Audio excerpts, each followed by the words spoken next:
Mientras que los libros de historia celebran el Golden Age islámico de la ciencia, matemáticas y cultura, raramente mencionan lo que sucedió a los millones que rehusaron convertirse durante la rápida expansión de los califates islámicos.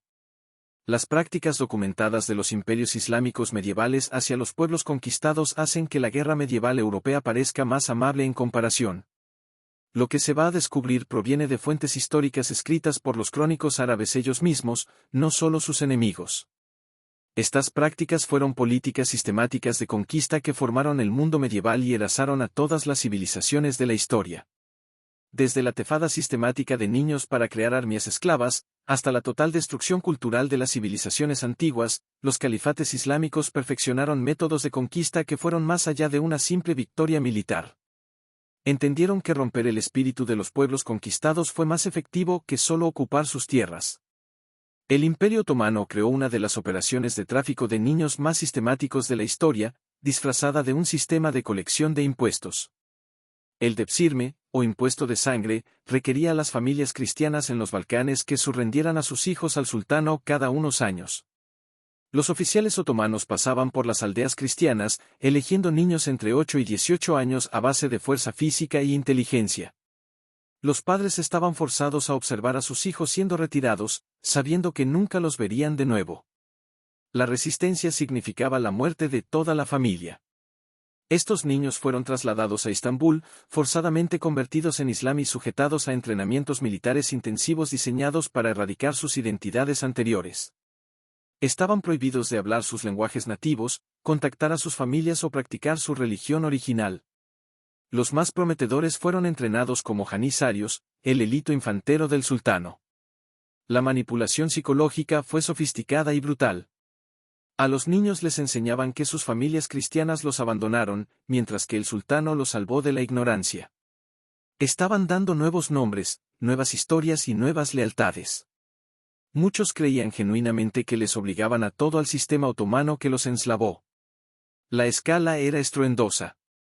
Los recortes históricos sugieren que entre 1365 y 1826, cuando el sistema finalmente fue abandonado, un estimado de 500.000 a 1 millón de niños cristianos fueron retirados de sus familias. Las regiones del Balcán vivían en constante terror de la próxima colección. La ironía cruel era que estos niños robados fueron la principal fuerza usada para conquistar más tierras cristianas. Los antiguos cristianos fueron usados para destruir las comunidades cristianas, creando un ciclo de conquista y convergencia que se perpetuaba por sí misma. El depsirme no se trataba solo de crear soldados. Se trataba de romper el espíritu de las comunidades cristianas. A través de tomar sus hijos más fuertes y brillantes y convertirlos en enemigos, los otomanos aseguraron que la resistencia sería imposible tanto prácticamente como psicológicamente. Las familias desarrollaron estrategias desesperadas para proteger a sus hijos. Algunos se hundían deliberadamente a sus hijos para hacerlos inútiles para la selección. Otros los escondían en áreas remotas durante periodos de colección. Pero el sistema otomano era duro, y pocos hijos escaparon una vez que se identificaron. Mientras que el comercio esclavo atlántico duró aproximadamente 400 años, el comercio esclavo islámico operó por más de 1.400 años, desde el siglo VII hasta el inicio del siglo XX. Estimados conservadores sugieren que 11 a 17 millones de africanos fueron esclavizados y transportados a las tierras islámicas, pero el número verdadero era probablemente mucho mayor. El comercio esclavo islámico difirió del comercio atlántico en una manera crucial y asombrosa. La castración sistemática. Entre el 80 y el 90% de los esclavos masculinos destinados a los mercados islámicos fueron castrados, antes del transporte o a la llegada. La tasa de muerte de esta procedencia fue de aproximadamente el 90%, lo que lo hizo esencialmente una sentencia de muerte. Los centros de castración del mundo islámico eran operaciones de escala industrial. El centro principal en Asuán, Egipto, procesaba a miles de niños y hombres anualmente. Los que sobrevivieron a la procedencia se convirtieron en eunucos, siempre marcados como menos que humanos y incapaces de reproducción. Esto no fue accidental. Fue una política deliberada. La ley islámica permitió la esclavitud, pero encargó la liberación de los esclavos, especialmente de los que se convirtieron en Islam. Al evitar que los esclavos se reproduzcan, las sociedades islámicas garantizaron una constante demanda de nuevos captivos, mientras evitaban las complicaciones de una gran población de esclavos permanentes. Los esclavos femeninos enfrentaron un destino diferente, pero igualmente brutal. Los más atractivos fueron seleccionados para los harems y el concubinaje, mientras que otros fueron usados para el trabajo doméstico. A diferencia de los Estados Unidos, donde las familias de esclavos pudieran formar y reproducirse, la esclavitud islámica fue diseñada para prevenir el desarrollo de las comunidades esclavas. El sistema mamluk lo llevó a un extremo. Los niños, principalmente de la Caucasia y Centroamérica, fueron comprados como esclavos, convertidos en Islam y entrenados como guerreros elíticos. Estos mamluks finalmente se convirtieron en tan poderosos que superaron a sus maestros y gobernaron Egipto y Siria por más de 250 años. Pero mantenían el sistema, continuamente importando soldados esclavos nuevos, en lugar de permitir que sus propios hijos inherieran poder. El impacto económico fue devastador para las regiones de origen. Todas las áreas de África fueron despopuladas por las razas esclavas. La constante guerra requerida para capturar a los esclavos destruyó a las economías locales y preventó el desarrollo. Algunas regiones nunca recuperaron desde siglos de tráfico humano sistemático. Los crónicos árabes, como Al-Tabari y Ibn Battuta, escribieron en materia de facultad sobre mercados esclavos y procedimientos de castración, tratándolos como aspectos normales de la vida económica. La escala y la naturaleza sistemática de estas operaciones fue considerada irreparable por los escritores islámicos contemporáneos.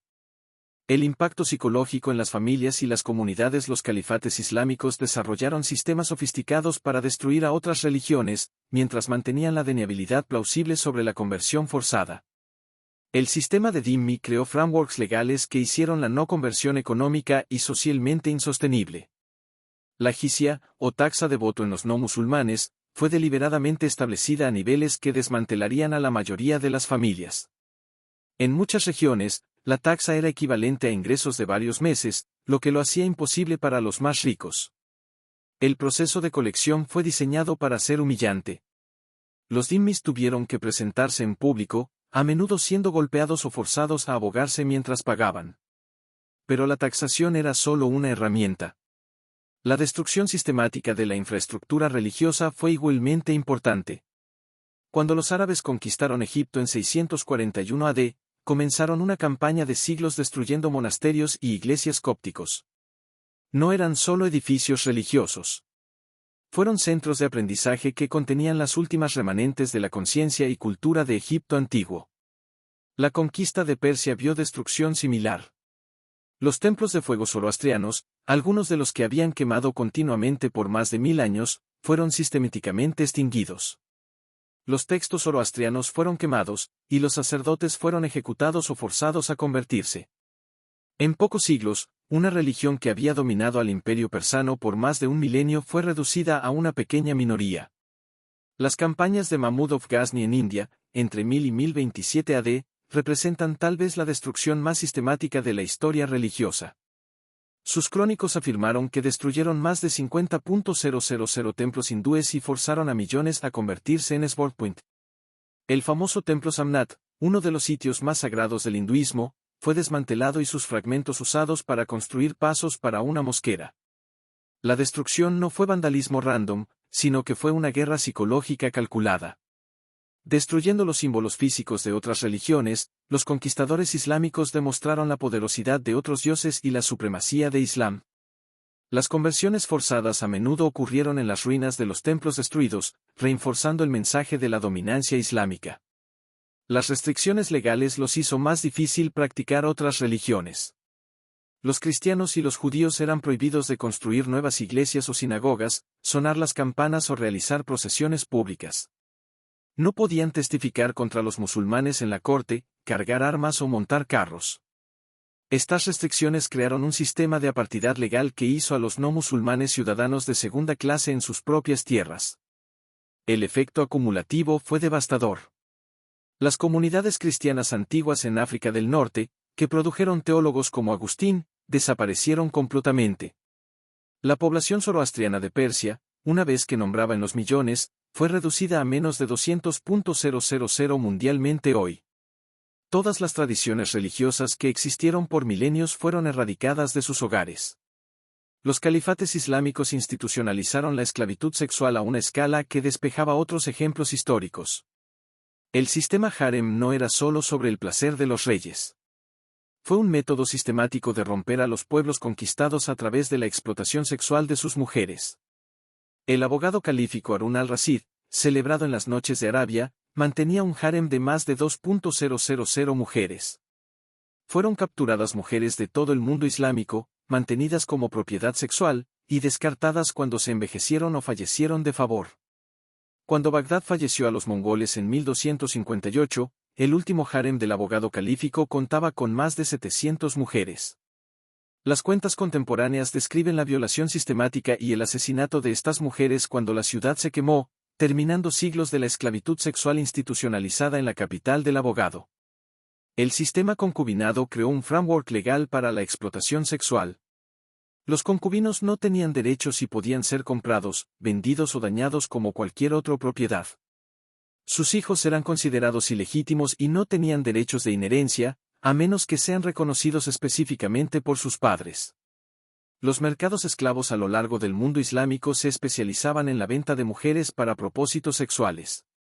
Las cuentas de viajes de Ibn Battuta describen mercados en Cairo, Damasco y Bagdad, donde las mujeres estaban disparadas para inspección por compradores potenciales.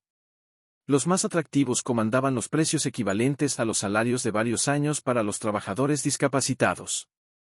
El impacto psicológico en las familias fue devastador. Los padres sabían que las hijas atractivas enfrentaban un alto riesgo de ser capturadas y vendidas a través de la esclavitud sexual.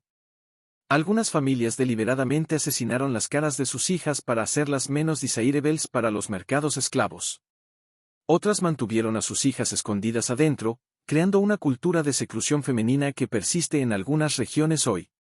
El sistema creó una demanda constante por nuevos captivos.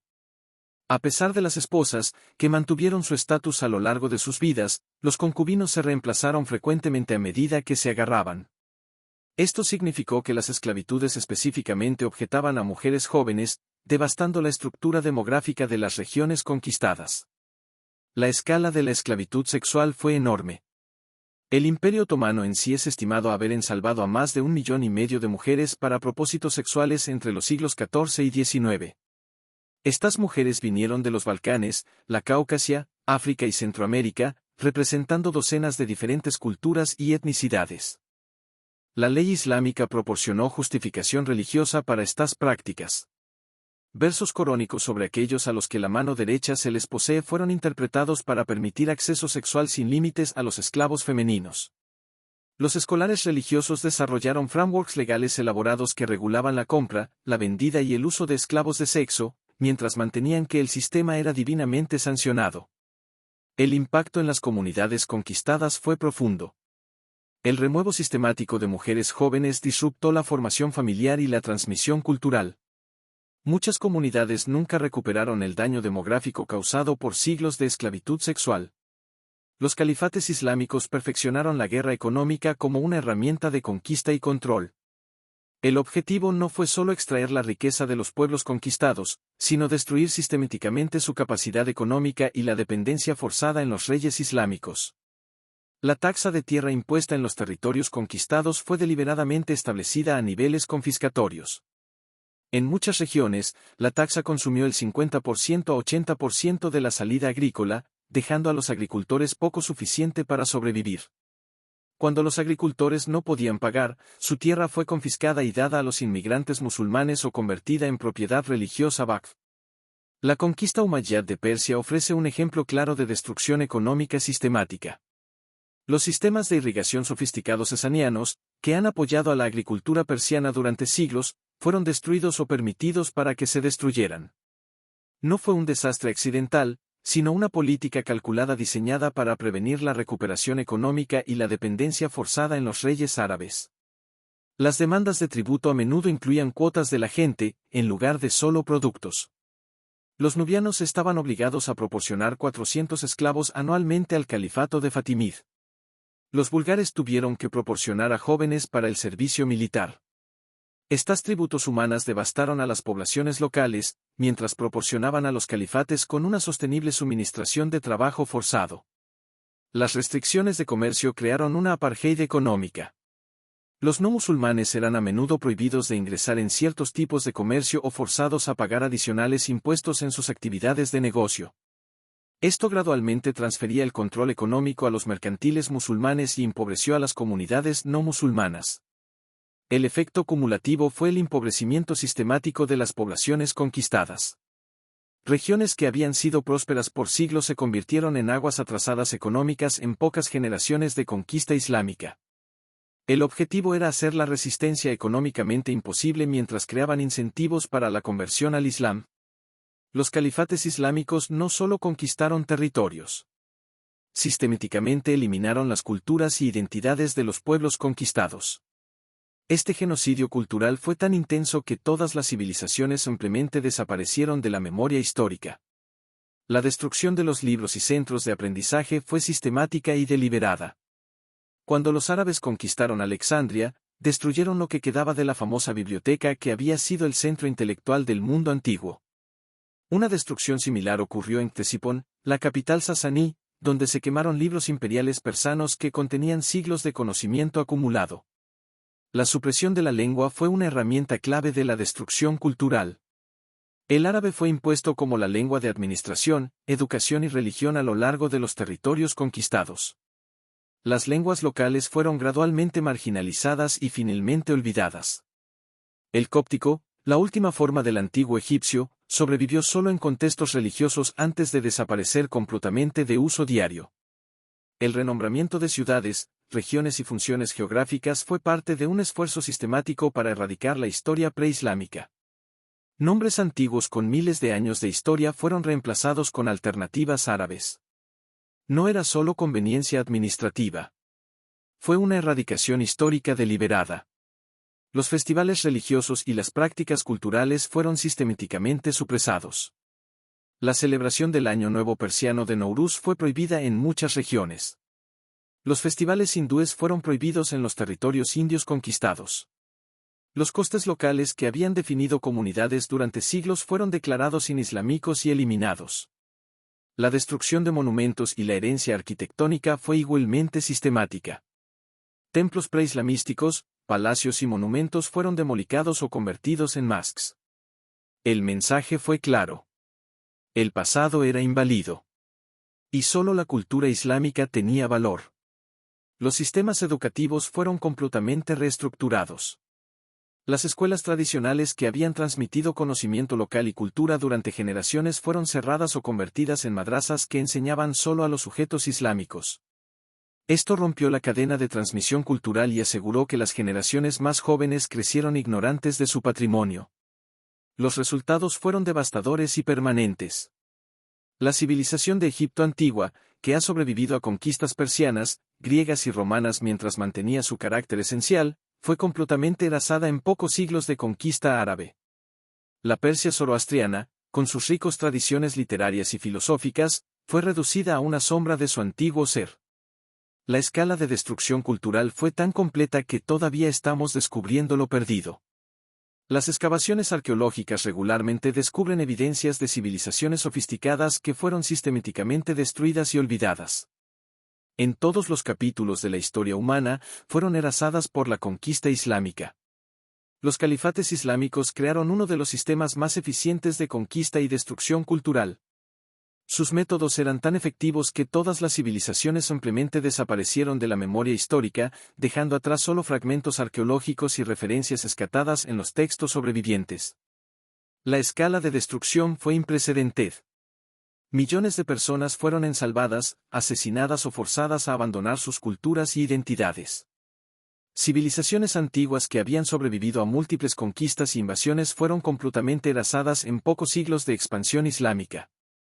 La naturaleza sistemática de estas prácticas revela que no eran actos de violencia randomizados o entendimiento cultural. Fueron políticas calculadas diseñadas para romper el espíritu de los pueblos conquistados y asegurar que la resistencia sería imposible. La combinación de la conquista militar, la guerra económica, la destrucción cultural y el ensalvamiento sistemático crearon un sistema de dominación. Entender estas prácticas históricas nos ayuda a reconocer los patrones de la destrucción cultural que continúan hoy. Los métodos pueden cambiar, pero el objetivo sigue el mismo. La completa evasión de formas alternativas de la vida y la imposición de una sola cultura dominante.